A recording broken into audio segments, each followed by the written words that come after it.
Yung dati ko lamang pong pinapangarap ay eto na po at akin ang hawak.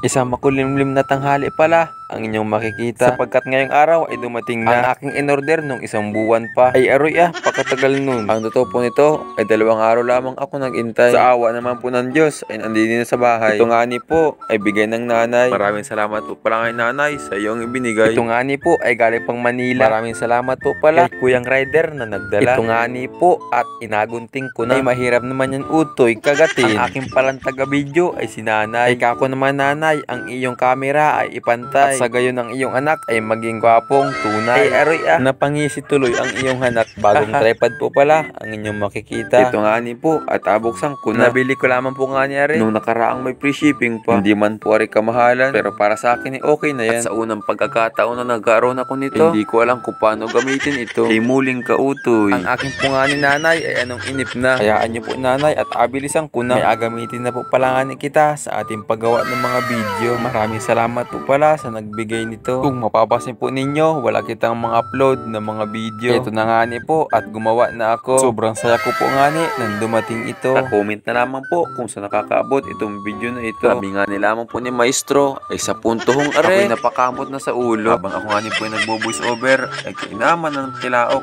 Pagpasensyahan po nga ninyo kung ang aking background ay may sako sa likuran. Yan po pala nga ni ay pinaglagyan ng kahoy nung nakaraan. Ito po pala ang mga previous na kasama. At sa may nais pong bumili nito, ilalagay ko po sa comment section ang shop nito. Ito nga ni po ay abot kaya lamang ang presyo. At tiyak mabibili mo din ito. Ito nga ni po at akin ang sinipan. Ang aking nga ni pong taga-video na si nanay ay anong inip na. Hayaan niyo po nanay ang inyong anak ay maging artista muna. Sa katunayan nga ni po, yung dati ko lamang pong pinapangarap ay eto na po at akin ang hawak. Totoo po pala kapag ikaw ay nanalangin at sa iyo ay ibibigay din. At kung nakaabot ka sa hulihan ng aking video, huwag mo sanang kalimutang i-share. I love you.